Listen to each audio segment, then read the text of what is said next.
Voilà, enregistré et en direct sur Facebook. Les deux en un. Et puis, il est pile 20h. Pile 20h en France, 19h au Portugal. Donc, écoute, je me permettrai de regarder de temps en temps sur le côté juste pour pouvoir avoir accès aux commentaires.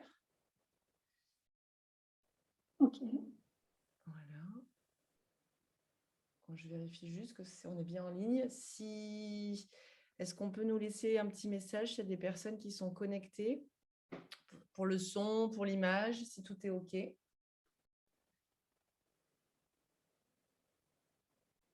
Voilà, normalement, là, j'ai accès aux commentaires. Si on peut nous faire un petit coucou, juste histoire d'être sûr que on est bien. Ça fonctionne. Voilà, avant de commencer.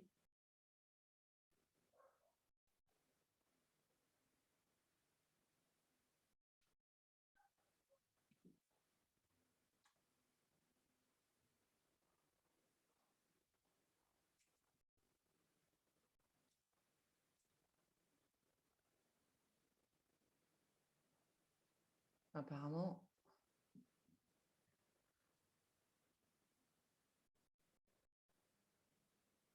OK, c'est tout bon. On nous dit que c'est tout bon, Chantal, donc on peut commencer. Super. Alors déjà, bonjour à tout le monde, à ceux qui sont présents, à ceux qui regarderont en replay.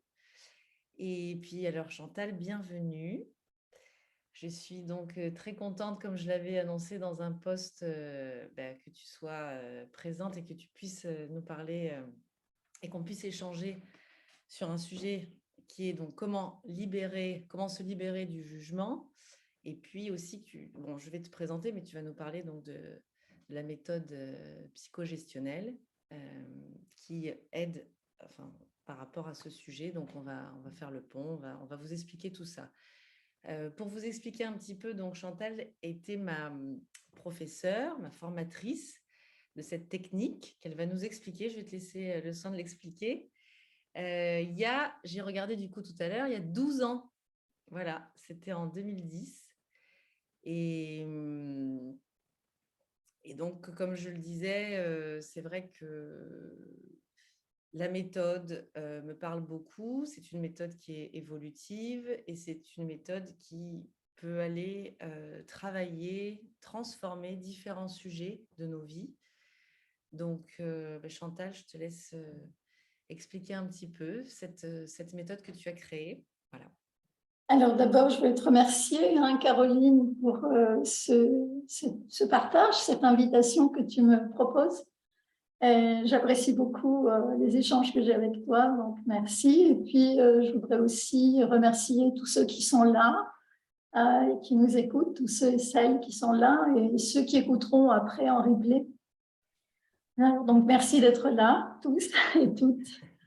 Et donc, oui, le psychogestionnel. Donc, le psychogestionnel, c'est une méthode qui a commencé à prendre naissance il y a 30 ans. Je ne savais pas à l'époque que c'était une vraie méthode qui allait s'élaborer. Je travaillais avec des gens atteints de maladies graves et il me manquait un outil. Je sentais pourquoi ils étaient malades, mais je n'avais pas l'outil pour travailler avec eux. Et donc, il y avait d'autres thérapeutes qui travaillaient avec l'enfant intérieur, je le savais. Je me suis dit, je vais commencer avec ça et puis je vais bien voir, quoi. Et donc, on a commencé à travailler avec l'enfant intérieur et petit à petit, c'est un peu comme si les gens m'avaient soufflé dans le creux de l'oreille ce dont ils avaient besoin.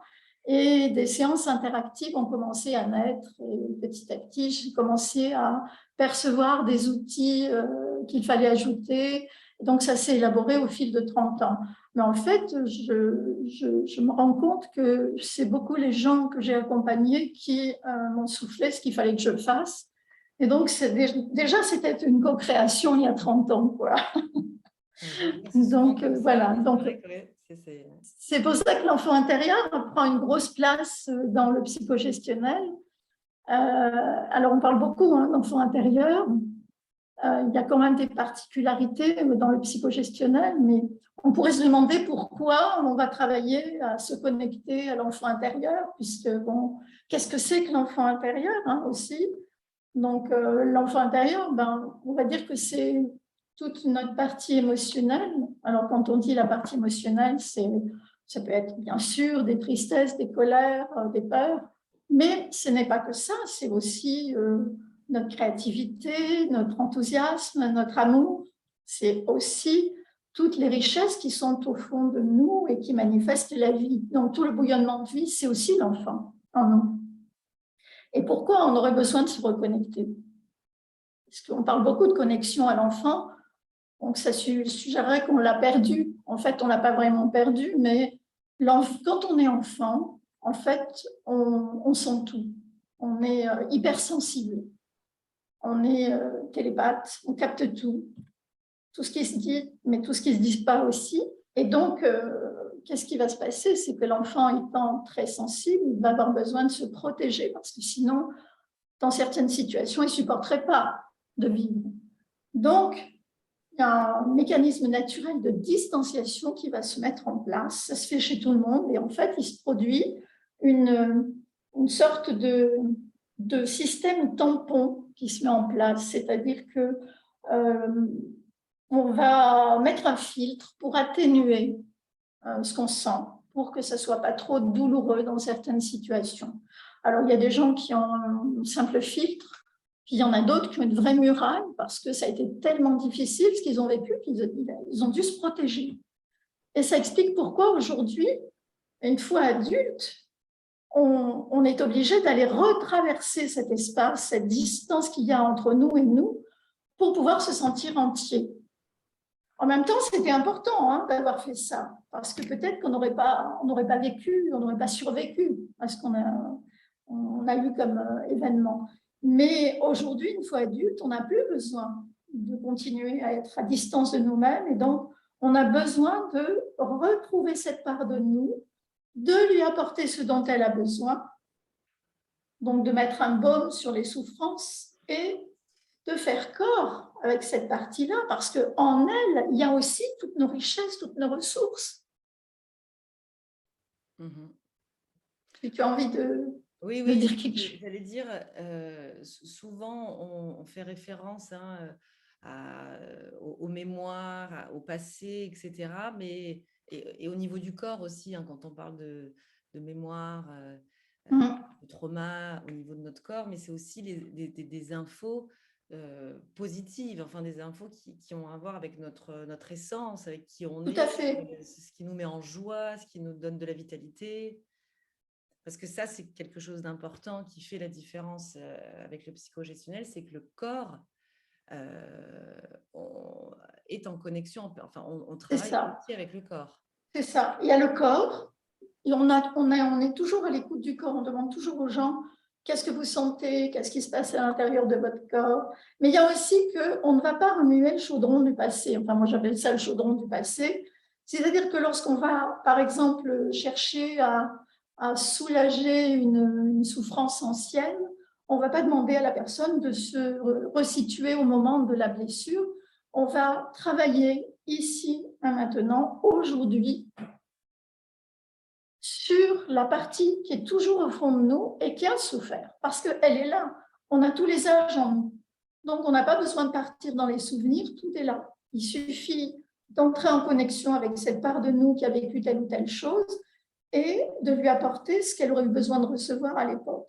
En fait, on va être pour elle, aujourd'hui, le parent idéal qu'elle aurait eu besoin d'avoir peut-être à l'époque. On va réparer comme ça les différents endroits de nous-mêmes. J'aime pas trop le terme réparer parce que ça suppose qu'on est cassé. C'est pas vraiment cassé, parce que on a des parties positives. L'amour, c'est indestructible. On peut pas le casser, par exemple. Mais on va aller apporter un baume sur les endroits où ça a souffert. Et du coup, la personne va pouvoir se restaurer. On va pouvoir remettre en circulation l'énergie qui est restée immobilisée au moment du choc.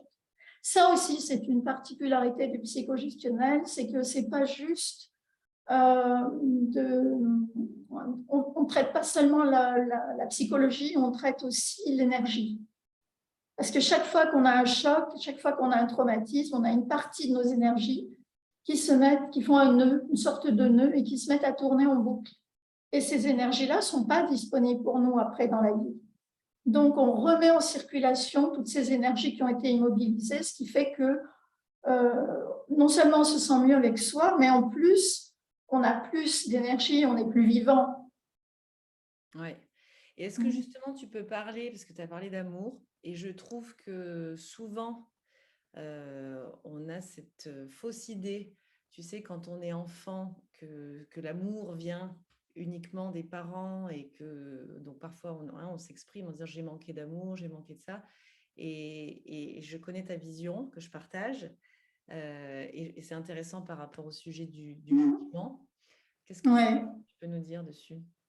Oui, alors il y a beaucoup de choses qui se télescopent là quand tu me demandes ça, parce que en fait, on touche des sujets qui sont tellement vastes qu'il y a plein de choses et il faut savoir par où le. Donc, je vais dire ce qui vient là en premier, c'est que en fait, les gens disent toujours j'ai manqué d'amour, j'ai pas reçu d'amour, mais c'est pas ça le plus grave. Le plus grave, c'est que notre amour n'ait pas été reçu. Parce qu'en fait, comme je le disais tout à l'heure, quand on est enfant et qu'on arrive, on n'est pas juste le fils et la fille de monsieur et madame interne, on est un être d'amour qui vient s'incarner dans un corps. Donc, cet amour-là, il a besoin d'être reçu, il a besoin pour pouvoir se manifester. Même le Christ a besoin de Jean-Baptiste pour le reconnaître, pour pouvoir vraiment se manifester. Donc, on est un être d'amour. Si on arrive dans un endroit avec un cadeau énorme, c'est parce que l'amour, c'est le cadeau le plus énorme qu'on puisse recevoir, mais qu'on arrive dans un lieu où les gens ont plein de problèmes, où les gens ne sont pas disponibles, où ils sont mal dans leur peau, c'est presque indécent d'arriver avec ce cadeau. Donc, qu'est-ce qu'on fait? On le met en retrait. Et donc, le problème, ce n'est pas tellement qu'on n'ait pas reçu d'amour. C'est sûr que c'est déjà une blessure en soi, mais le problème, c'est que notre amour n'a pas été reçu. Donc, comment arriver à poser cet amour dans notre matière, cette énergie extraordinaire dans la matière, si elle n'est pas accueillie? C'est ça le grand drame de l'humain, en fait. Oui, et comment on évolue ensuite et après, comment on évolue au jugement? Parce que pourquoi est-ce qu'on parle de l'enfant alors que le thème, c'est le jugement? Mais en psychogestionnel, on se rend compte, quand on travaille avec les gens et qu'on leur demande d'aller voir l'enfant, les deux phrases clés qui reviennent systématiquement, c'est tu ne pouvais pas les aider et ce n'est pas ta faute. On est obligé à un moment de dire ça. Enfin, plutôt de faire dire à la personne qui accueille son enfant ces deux phrases-là. Pourquoi? Parce que l'enfant, lui, il croit que c'est sa faute. Si les parents ne sont pas disponibles, s'ils sont distants, s'ils sont en colère, il va pas, son cerveau est obligé de trouver une explication parce qu'il a besoin absolument de donner un sens à ce qu'il vit. Donc, le cerveau va lui dire, c'est toi qui as un problème, puisque tes parents, c'est comme des dieux, ta vie dépend d'eux. Sans eux, tu meurs de faim, de froid, donc ta vie dépend d'eux. Donc, si eux ne sont pas sympas avec toi ou qu'ils ne te regardent pas ou qu'ils t'abandonnent, c'est que c'est toi qui as un problème. C'est faux. C'est le cerveau, la machine humaine qui se trompe parce qu'il doit absolument donner une explication. Mais l'enfant, lui, croit ça. Donc, on est obligé de lui dire, c'est pas ta faute. Et du coup, commence Exactement. cercle que je pense qu'on connaît tous, culpabilité, jugement, culpabilité. Exactement. Et donc, du coup, culpabilité, comme tu dis. Et après, il y a aussi que l'enfant se rend bien compte que les parents sont malheureux et donc il veut les aider. Et donc, il faut lui expliquer que tu ne peux pas les aider. Ce n'est pas possible. Un petit enfant ne peut pas aider ses parents qui sont adultes. Mais ce n'est pas le thérapeute qui dit c'est pas ta faute. C'est pas le thérapeute qui dit tu pouvais pas les aider. Ça, c'est justement dans la position. Voilà. Pardon, je te coupe, mais ça, c'est très important et c'est ce qui fait que pour les personnes qui travaillent avec moi, la responsabilité dans le sens autonomie et non culpabilité, hein. Et cette idée d'être son propre thérapeute et d'aller trouver ses propres ressources, c'est vraiment cette méthode-là. Pour moi, je la trouve tellement juste. C'est pour ça que je l'aime autant depuis tant d'années, parce que c'est ça, on donne des outils à la personne en tant que C'est thérapeute. ça, c'est ça. C'est pas le thérapeute qui fait, le thérapeute est un facilitateur. Il accompagne, il donne les outils et au fur et à mesure, la personne en tant qu'adulte agit avec les parties d'elle qui sont blessées. Et du coup, ça la rend autonome. C'est très important l'autonomie, parce que sinon la personne va devenir dépendante du thérapeute. Elle va quitter un parent pour en prendre un autre, c'est pas intéressant. C'est pas le but. Ouais. C'est pas le but. En fait, personne ne peut aider une autre personne à faire le chemin qu'elle a fait. Personne ne peut faire le chemin à sa place. Donc, il faut juste lui donner les outils et elle va faire. Ouais. C'est tout. Et cette reconnexion à ses enfants, enfin, ces petits garçons, à ces petites filles, ça passe par ça. Hein. C'est ça. Et c'est ça qui va être guérisseur et c'est ça qui va petit à petit aider à la guérison de ce fameux jugement. Parce que quand on voit qu'on ne reçoit pas de l'amour, on se dit, ben, c'est que je ne mérite pas, c'est que j'ai un truc qui ne va pas. Et donc là, on va se dire, ben, je ne suis pas bien, quoi. Je suis quelqu'un qui n'est pas bien. Même Freud, hein, Freud, il parle du mauvais objet et du bon objet. Donc, le cerveau a besoin tout de suite de cataloguer. Ça, c'est bon, ça, c'est pas bon. On le fait avec soi, on le fait aussi avec les autres. Hein. Qu'est-ce qu'on fait? On observe. Le cerveau se met en mode scan. Il va regarder les gens autour. Bon, ils sont comment, ceux-là? Ils sont bien, ils ne sont pas bien. Je peux m'ouvrir, je ne peux pas m'ouvrir. Je me méfie, je ne me méfie pas. Et qu'est-ce qu'on fait? On colle des étiquettes sur les gens, comme on en colle sur nous. Hein. Oui. Je suis quelqu'un de pas bien, je suis nulle. Et sur les autres, c'est pareil, on va coller des étiquettes. On passe son temps, sa vie en thérapie. Et après sa vie, quand on a fait un peu de thérapie, on passe son temps à défaire. Parce que je crois qu'on le fait toute sa vie, à enlever des couches, à enlever des étiquettes qu'on s'est collées et qui sont comme des manteaux qui nous font jouer des rôles. C'est pas nous. C'est pas nous. Jusqu'au moment où on va trouver vraiment la connexion avec l'amour, et là, alors notre âme souveraine va pouvoir venir. Mais en attendant, il faut se libérer de ce fameux jugement, parce que... Et donc, Chantal, comment comment on va se libérer? J'en profite juste, si vous avez des questions pendant le live, de temps en temps, si je tourne la tête, hein, c'est que je jette un œil. Donc, n'hésitez pas si vous avez des questions. Et si c'est en replay, on y répondra. On fera une petite forme de questions-réponses en vidéo, ou on verra. Mais n'hésitez pas si vous avez des questions par rapport à tout ce qui est en train d'être dit. Oui. Oui, donc comment on peut agir pour se libérer de ce jugement? Ce n'est pas quelque chose qu'on fait comme ça en une fois. Hein. C'est bon, déjà en œuvrant pour aller mettre un baume sur tous les endroits, sur les endroits clés où il y a eu des souffrances. Donc, on va vers ces parties de soi, on voit de quoi elles ont besoin, on leur apporte ce dont elles ont besoin. Et en fait, en faisant ça, on va aider cette partie de nous, l'enfant par exemple, on va aider l'enfant en nous. Ça peut être aussi l'adulte, le jeune adulte ou l'adulte à un certain âge. Ce n'est pas que l'enfant, c'est des parties de soi. Mais on va aider l'enfant, mais l'enfant va aussi nous aider. C'est-à-dire qu'en fait, on parle de co-création beaucoup, mais on peut aussi faire une co-création avec les différentes parties qui sont à l'intérieur de nous. Donc ça, déjà, ça va permettre de travailler pour enlever cette culpabilité. Parce que quand on dit jugement, à partir du moment où on juge, qu'est-ce qui se passe? Quand on juge, il y a une sentence. Et on dit, bon, coupable ou non coupable. Donc, si on va aider l'enfant, qu'on lui fait comprendre que si ses parents sont comme ça avec lui, c'est pas à cause de lui, c'est à cause leur vie à eux, de leur histoire de vie à eux. Si on aide à réparer les blessures, les traumatismes, si on nettoie les lignées d'ancêtres avec tout ce qu'on a pu porter et qui font que il y a des cascades de victimes transgénérationnelles. Si on agit sur tous ces niveaux-là, petit à petit, on est moins dans le jugement. Alors ça, c'est l'aspect, on va dire, psychocorporel, transpersonnel. Mais dans le transpersonnel, qui dit transpersonnel, on traverse la personne. Hein, on ne reste pas que dans la personne.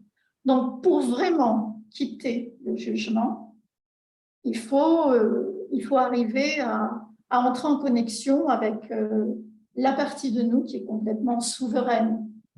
Parce que quand on dit qu'on est coupé, quand on est coupable, ça veut dire qu'on est coupé.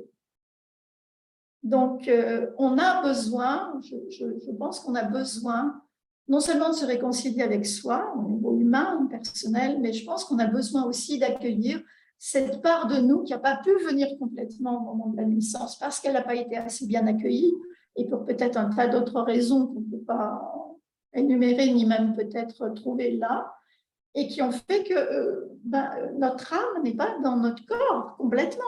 On n'est pas dans la matière, on n'a pas investi complètement avec tout notre amour nos cellules.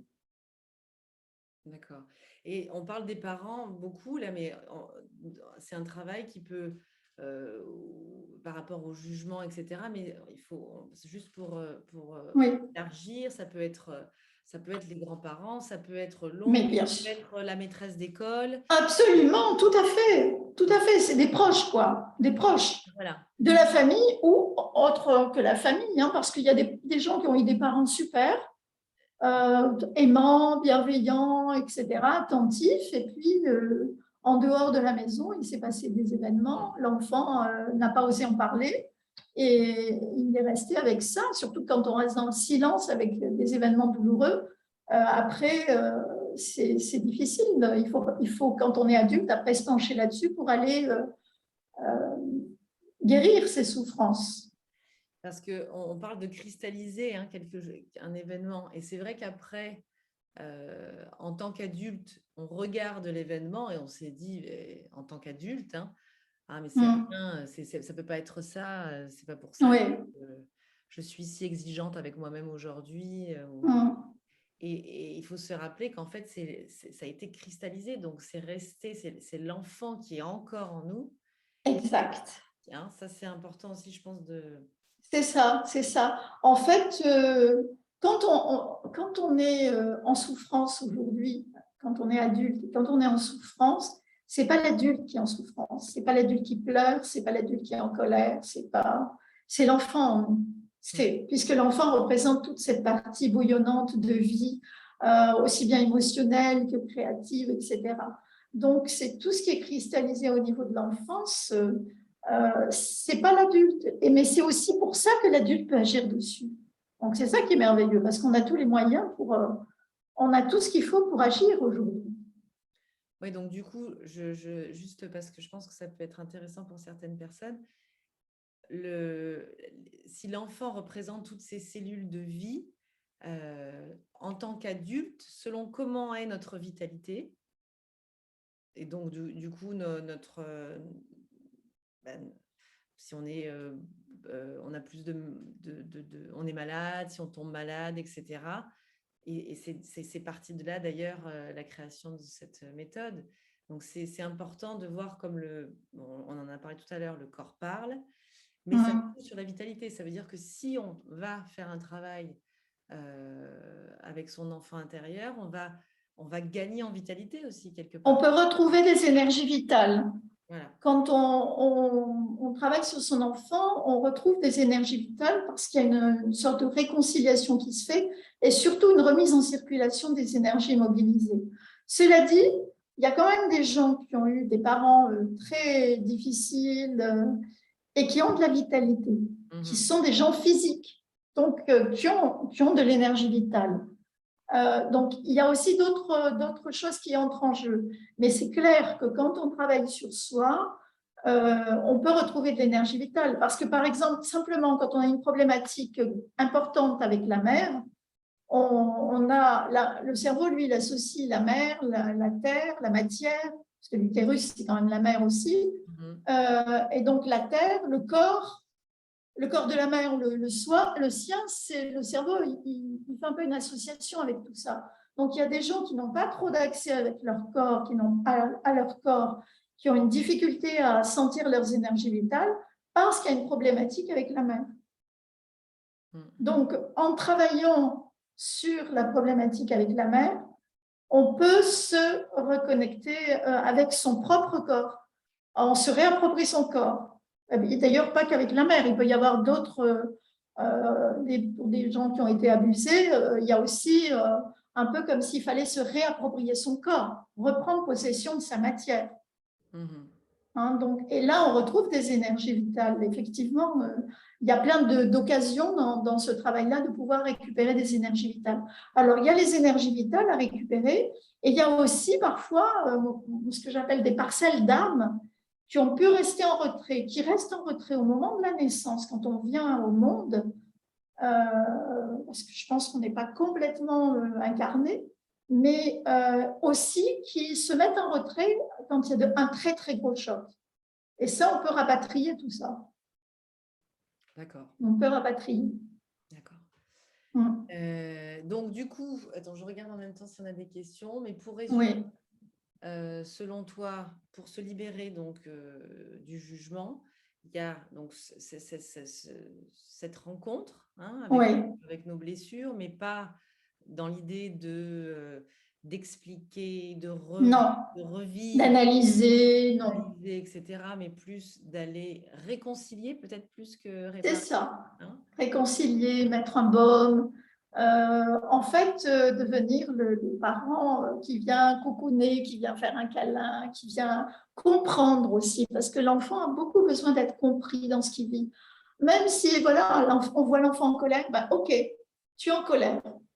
Je vois que tu es en colère et c'est ok avec ça, tu as le droit. Que ça, c'est important aussi, parce que la plupart du temps, ben, là encore, on va se juger, on n'accepte pas, on n'a pas le droit d'être en colère, donc c'est pas bien. Donc, du coup, jugement. En ce moment, c'est vrai. C'est bien sur la sellette en ce moment. On pourrait se demander pourquoi on aborde ces thèmes-là maintenant, à notre époque. Et ben, tu pourras nous en parler, mais c'est vrai que je rebondis juste parce que, en fait, à travers cette technique, il peut y en avoir d'autres, comme la méditation. Oui. On expérimente en fait ce que c'est que d'accepter et d'être accepté finalement. Absolument. Et le jugement, c'est quoi en fait? C'est de la résistance en permanence. C'est non, c'est comme ça, non, ça devait être comme ci, non, non, non, non. Et on n'accueille pas en fait. Parce qu'on est formaté depuis la nuit des temps. Hein. On est formaté à la culpabilité. On nous a inscrits. Oui. Et c'est vrai que du coup, par cette technique, pour la première fois, on se donne un accueil total. On n'est plus dans le jugement, en fait, de qui on est, comment on était, je suis en colère.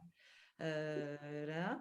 Et c'est quelque chose de, effectivement, du coup, par rapport à la société et au fonctionnement, qu'on n'est pas, quoi, et peu. Oui. Et on a alors, vraiment besoin. C'est pas magique, hein. C'est pas magique. Parce que parfois, il y a des résistances qui se manifestent parce que ce sont des séances interactives et parfois, on bataille un peu. Hein. Mais c'est très bien. C'est encore mieux quand c'est comme ça parce que moi, tout sort, on met tout sur la table et on peut travailler avec tout ça.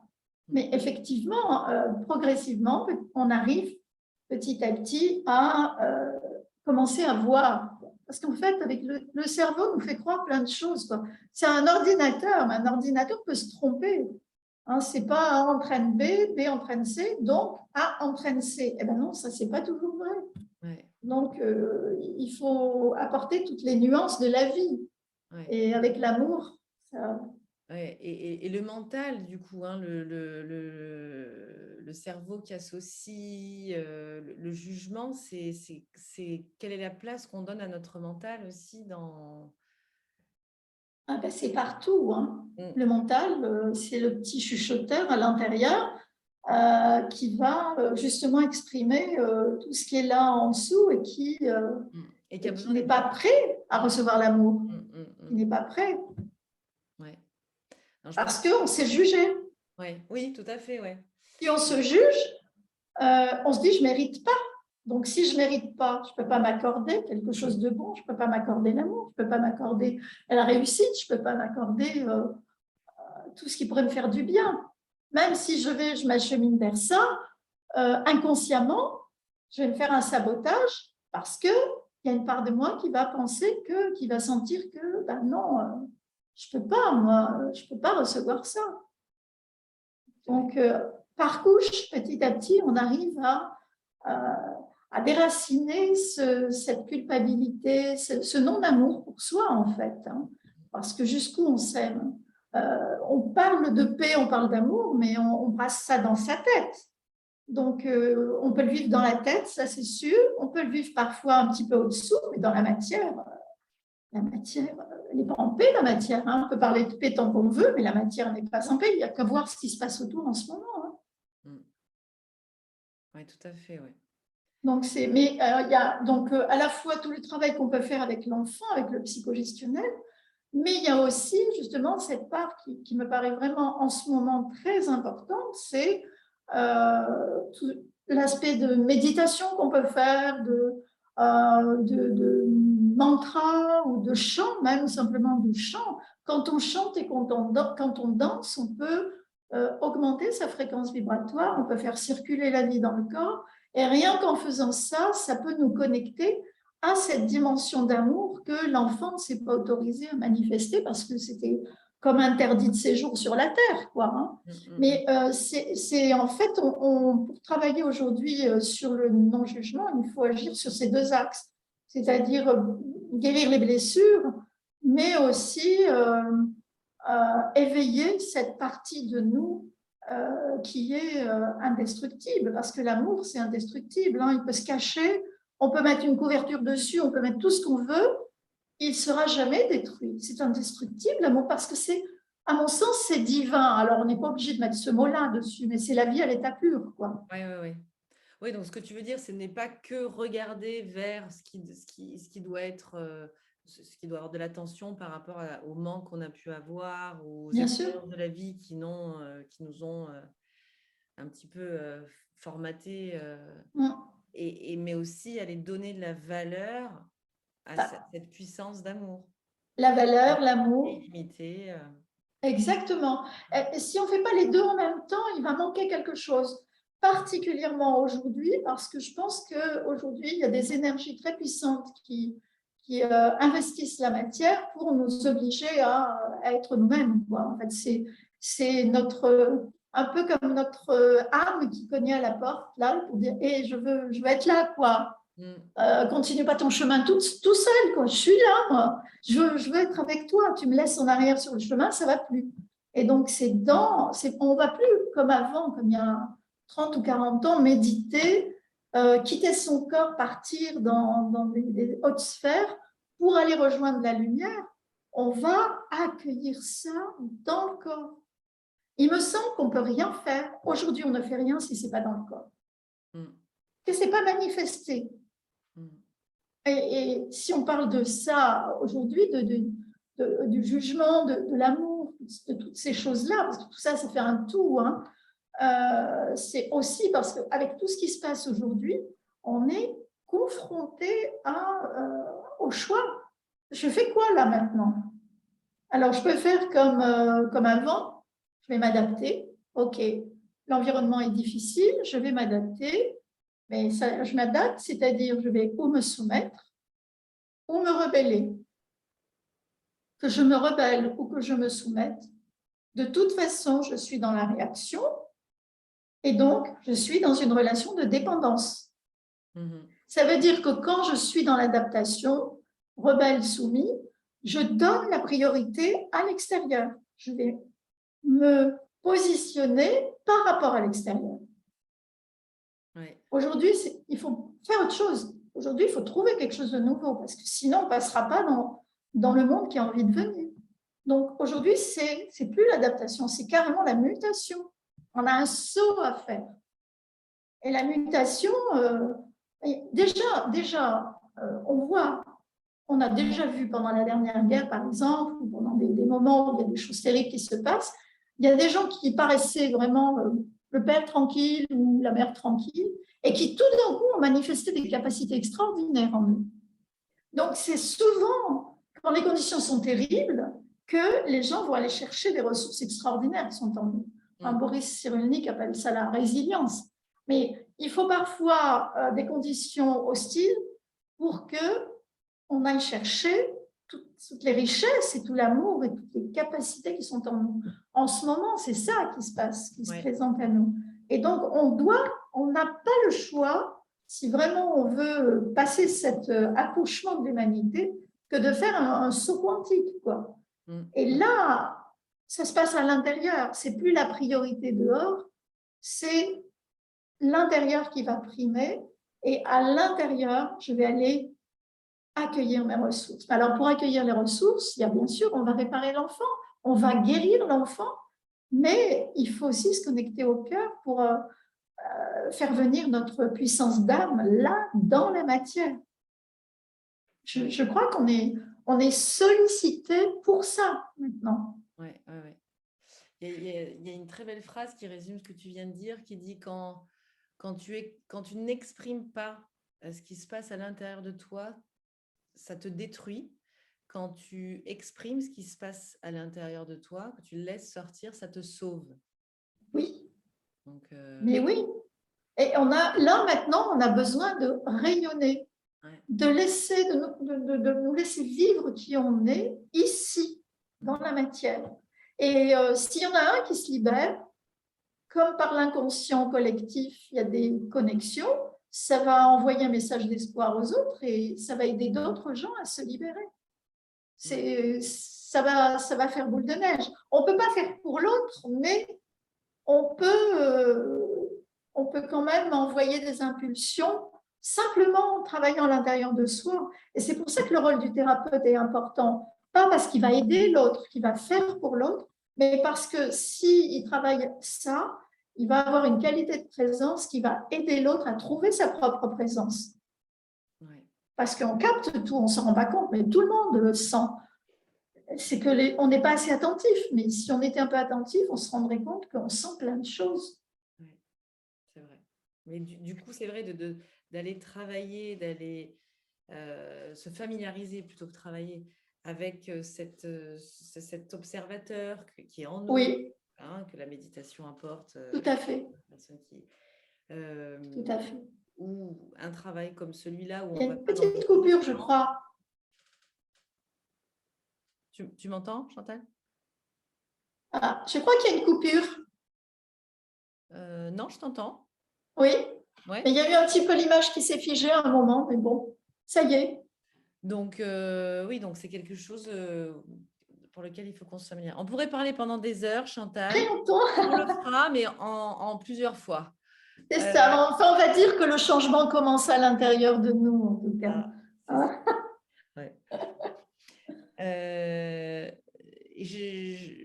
Oui, j'aurais peut-être plein de choses d'autres choses à dire. Je vais voir juste s'il y a des questions. Je regarde ici. Et sinon, à l'occasion, on pourra répondre aux questions à l'occasion. Hein. Et évidemment, si les personnes ne veulent pas que les questions apparaissent sur la page du groupe, elles peuvent les envoyer directement si elles ont ton contact. De toute façon, je mettrai aussi sur les mails. Voilà, ou dans l'email, ou moi en message privé. Voilà. Et du coup, les thérapeutes en psychogestionnel, il y en a plein. Parce qu'on a fait découvrir aussi, on a parlé d'un sujet, mais on a fait aussi découvrir le psychogestionnel et j'en suis ravie. Parce que moi, merci. C'est la méthode qui m'accompagne depuis mes débuts. On a des praticiens un petit peu partout en France. Donc, on Oui, vous mettrait le lien sur le groupe où vous pouvez retrouver toutes les adresses et les numéros de téléphone des praticiens oui, antiprogestionnels. Et également les formateurs, puisque c'est oui. tout nouveau. Ça y est, tu passes le Le flambeau. flambeau, d'une façon généralisée. Voilà. Plusieurs, Oui, oui, oui, plusieurs il y en aura un étapes. peu plus. Il va y avoir une formatrice à Paris, toi, Voilà. Caroline, et il y aura 2 formateurs à Aix-les-Bains et une à Simiane-Colombe qui est dans les Bouches-du-Rhône. Et puis après, sans doute sur l'Espagne et le Brésil. Il y a déjà une formatrice à Toulouse aussi. Et c'est déjà le Sud-Ouest Oui. depuis Ouais. 7 ans. Déjà, il y a déjà des formations dans le Sud-Ouest qui sont faites par Françoise Pigatti. Ouais. Donc, de toute façon, on vous passera tout ça. Le replay de cette vidéo sera sur YouTube également. Et n'hésitez pas vraiment, parce que, enfin, par expérience personnelle, un live comme ça réveille des choses, on ne sait pas trop, on intègre, on n'a pas. Hein, et puis d'ici quelques jours, il y a une petite question, il y a un doute, il y a une envie. Donc, voilà, hein, c'est ouvert. N'hésitez pas ensuite, plus tard, à échanger avec nous. Donc, Merci à tout le monde pour l'écoute. ben oui, merci à tout le monde. Moi, Chantal, je te remercie. Et Merci à toi, Caroline. ravie de trouver des nouveaux sujets à partager et à transmettre avec toi. Voilà. Je regarde ici. Écoute, je pense que c'est bon. Pas de questions. Voilà. Bonne Au soirée. revoir à tous. Bonne soirée.